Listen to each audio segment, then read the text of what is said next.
ድንግል ማርያምን በጓሮ በር ሸኘ ቅዱስ ገብርኤል ሕፃኑንና እናቱን ይዘው ወደ ግብጽ ሽሽ ብሎ ለእናቱ ለድንግል ማርያም አዝኖ ለፈጣሪው እናት አዝኖ ቅዱስ ገብርኤል እሷን በጨለማ እንድትሰደድ ከሞት እንድታመልጥ አድርጎ ከሸኘ በኋላ እነዚህን 144,000 ሕፃናትን ለወለዱ እናቶች ለምንድን ነው ያላዘነ? እንደው ለአንዱ እንኳን እርዳታ የለም ለምን አላለም? ለህይወት ምክንያት ሊሆነን የመጣ ክርስቶስ ለምንድን ነው ለሞት ምክንያት የሚሆነን? ለሐዘን ለልቅሶ ለምንድን ነው ምክንያት የሚሆነን የሚለውን ሲፈታ ምን ይለዋል?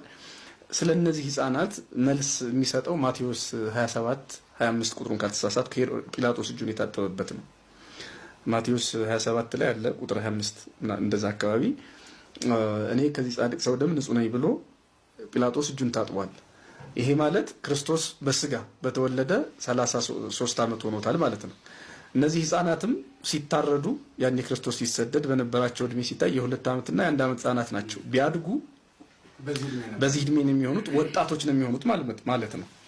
ያ ማለት ነው ጲላጦስ እኔ ከዚህ ጻድቅ ሰው ደም ንጹህ ነኝ ብሎ እጁን ሲታጠብ አይሁድ ምን አሉ? ደሙ በእኛና በልጅ ልጆቻችን ይሁን። ስለዚህ እነዚህ ሕፃናትም ወጣቶች ናቸው። ከአባቶቻቸው ጋራ ከኩዮቻቸው ጋራ ደሙ በእኛና በልጅ ልጆቻችን ይሁን፣ ክርስቶስ ይሰቀል፣ በርባን ይፈታ ብለው ይጮሃሉ። እና ይህንን ምን ብሎ ተረጎመው? ከመይሳተፉ በክየ ወደመ ክርስቶስ ምስለ አበዊሆሙ፣ የክርስቶስን ደም በማፍሰስ ከአባቶቻቸው ጋር እንዳይተባበሩ በልጅነት ጠራቸው ይላል። በእርግጥ እኔ አሁን እናቶችን ሆኖ ወላጆችን ሆኖ ቤተሰብን ሆኖ ማሰብ ዛሬም ድረስ ይሁን ከዚህም በኋላ ያንንም ቢሆን እንዲያው ጉልበተኛ በጉልበቱ ተመክቶ እንደፈለገ ሰውን ሲጨፈጭፍ ሲገድል በእውነት ምድራዊው ንጉስ እንዲህ ጨካኝ ሲሆን ሰማያዊው ንጉስ ለምን ጨከነ? ምድራዊው ባለስልጣን እንዲህ ሲጨክን ሰማያዊው ባለስልጣን ለምን ዝም አለ? ለሚሉ ሰዎች ይሄ መልስ ይመስለኛል።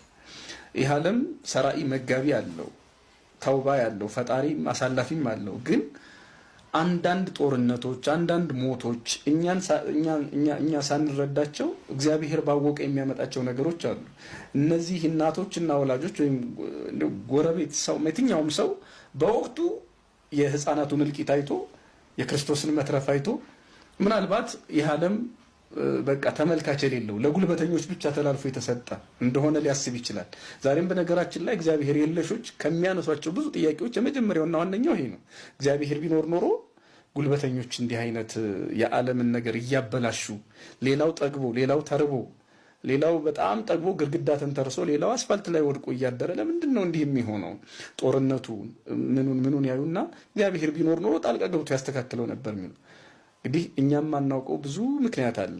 የገባን እነዚህ ሕፃናት ምክንያትን ግን ስናይ በኋላ በመንፈስ ቅዱስ የተቃኙ ሊቃውንት ሲተረጉሙት ምናልባት ወላጆቻቸው ለጊዜው አስበው ምናልባት ቢበዛ 70-80 ለሚኖሩት እድሜ አስበው መኖራቸውን ይፈልጋሉ የልጆቻቸውን።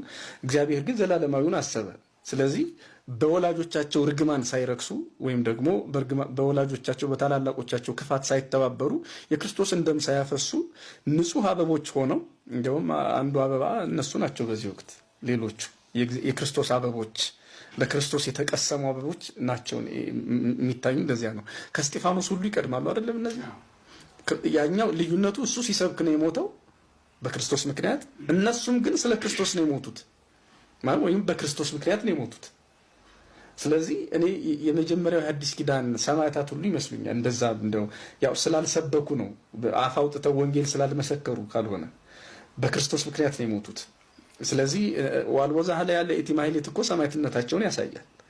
ከ144,000 ሕፃናት ውጪ ይቺን የሕፃናትን ዝማሬ የሚዘምራት የለም የሚያመሰግናት የለም ብሎ አባ ሕርያቆስ የተናገረላቸው ማለት ነው። እና ባጭሩ ለማሳጠር በክርስቶስ ስደት ላይ ክርስቶስ ጊዜው ደርሶ እስኪሞት ድረስ እናቱ ድንግል ማርያም ወደ ምድረ አፍሪካ ስትመጣ ስትሰደድ 144,000 ሕፃናት ግን በክርስቶስ ምክንያት ሞተዋል።